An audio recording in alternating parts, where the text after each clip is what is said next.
Good evening, everybody. Just a quick tidbit as we're taking a normal walk with the Yosh man.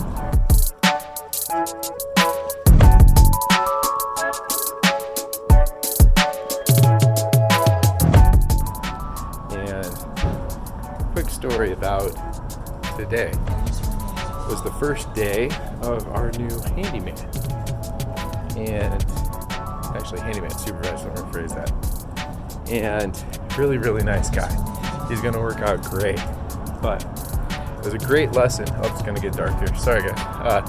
It's a great lesson in expectations versus realities when you're first getting into the business. He did a great first day. I mean, I think he scheduled like a couple jobs today, whatnot.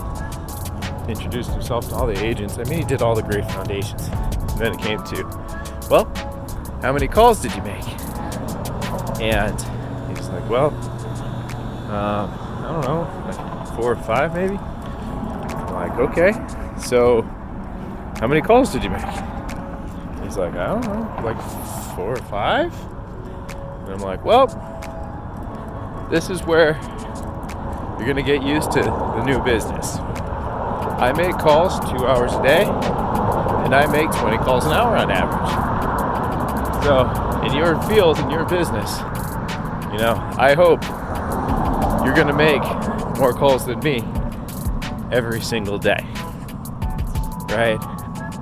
And it comes back to, why do people have a fear of phones?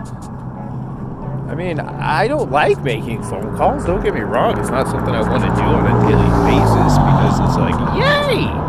You know, but you gotta do what you gotta do. Of course, the moment I go on 67th Avenue, you got all these cars coming through again. Alright, we got a minute. Okay, so, yeah, fear of phones.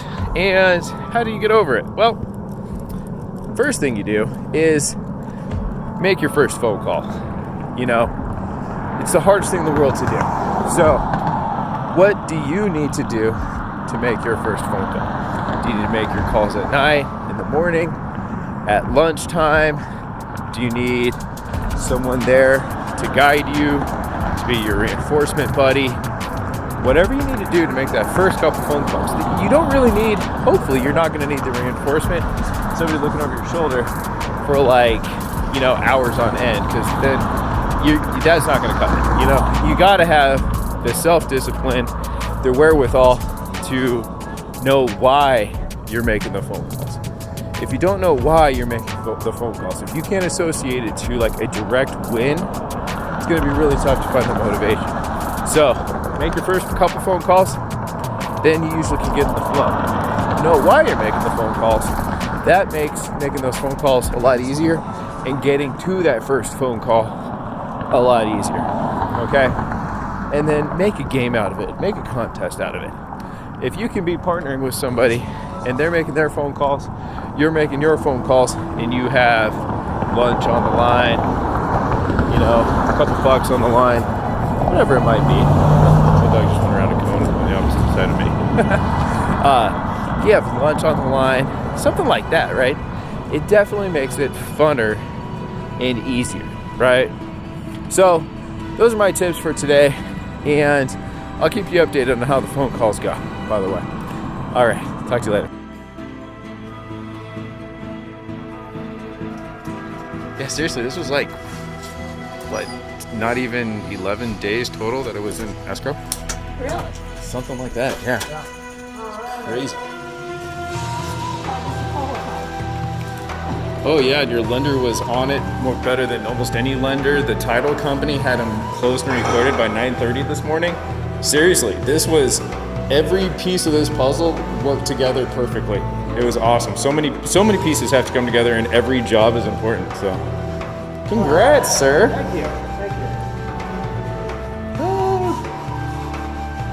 So, is this her first time to come through? She hasn't seen it yet. Nice. Good evening, everybody. Hope you're having a great day. Right now, it's a Sunday evening. Of course, I'm taking Yosh on his walk, which I do every day. Which is kind of my time to sit back. Not sit back, definitely, because we're walking pretty quick. But it's my time to really reflect and,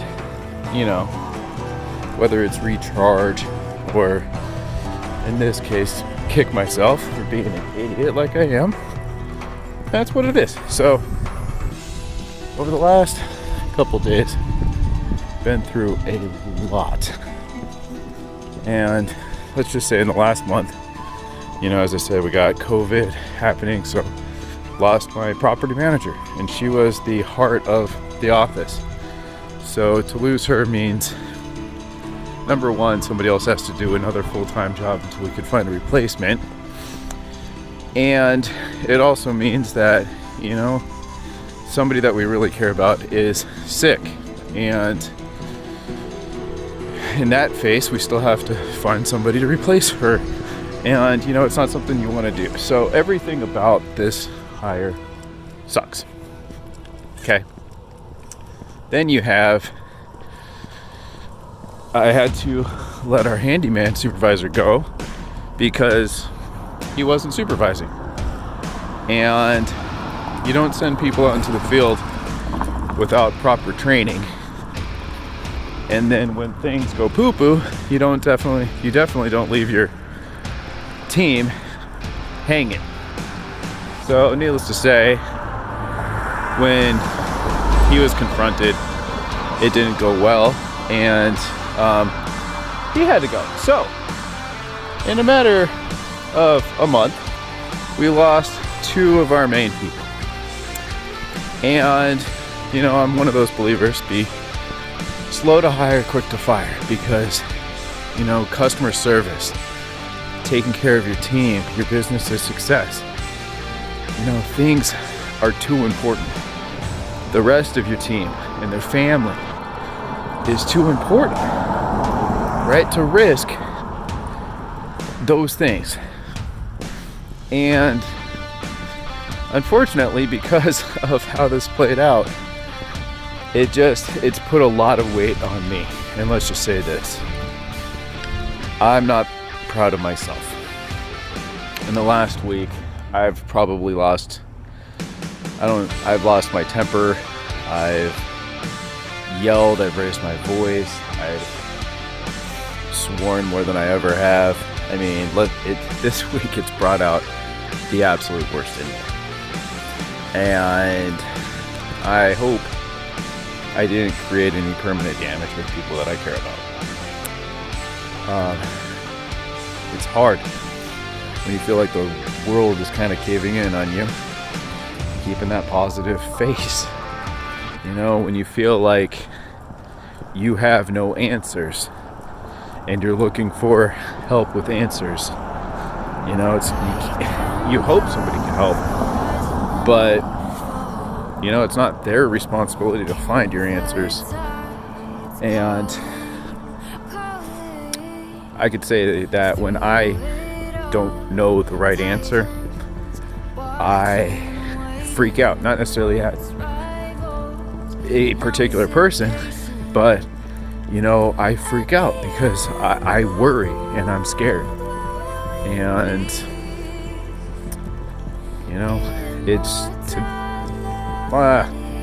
this week just brought out a lot of bad stuff, let's just say that. So I'll just leave it at this. The lesson, I guess, that I can take from this, and that I try to share, a lesson every single time, is, I guess the big lesson in this case is admit when you're wrong. And wholeheartedly apologize to those people that you, or I in this case, hurt. And I have to be willing to take the lumps that come along with it. The more you care about somebody, the more you're willing to work to repair a relationship. And in certain circumstances, I'm definitely willing to work pretty hard to repair these, to repair these relationships. So we'll leave that one for today. Take care, guys, and take a lesson from me. Don't be an idiot. Speak our names forever.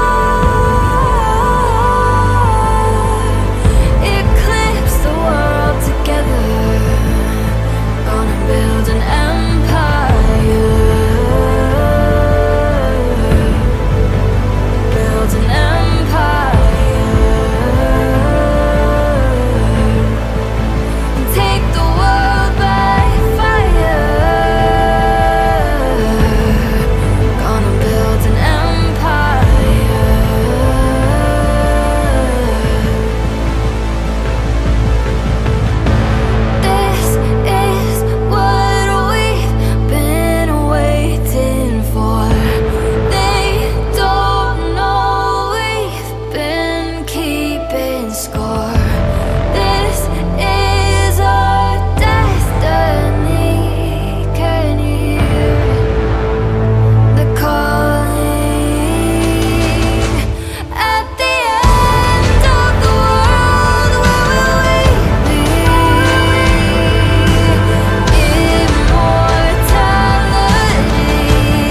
is calling. Speak our names forever. Eclipse the world together. Gonna build an empire. Gonna build an empire. Gonna take the world by fire. Gonna build an empire.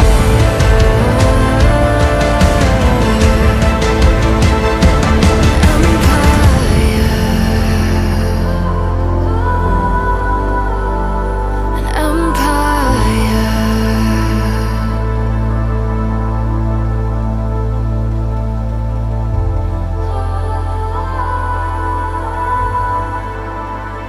An empire. Hey everybody, Josh Ezel, Breakthrough Real Estate Property Management and Demand Services. Hope you're having a great afternoon.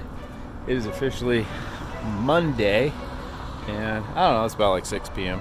or so, taking Yosh on his walk.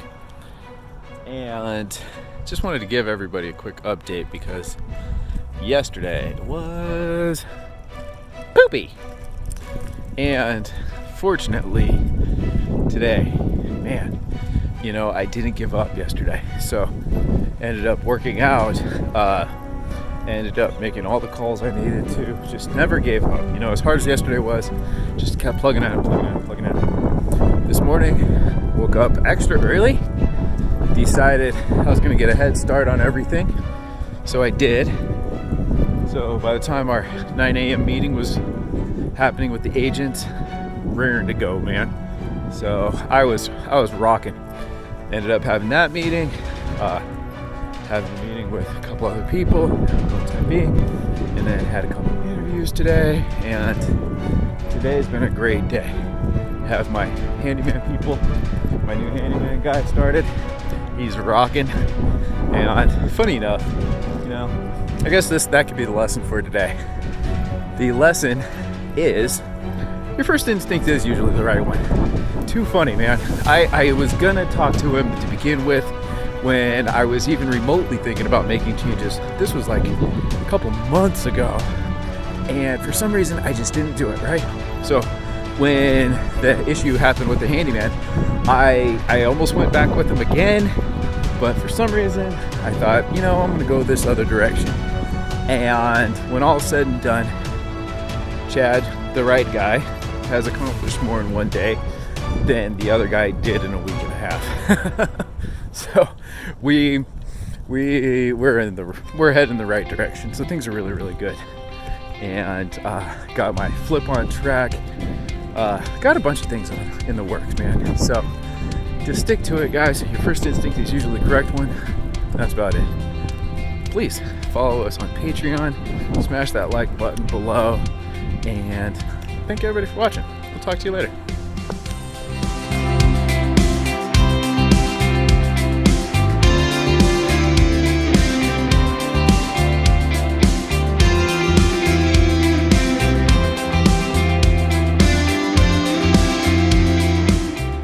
It's about that time again.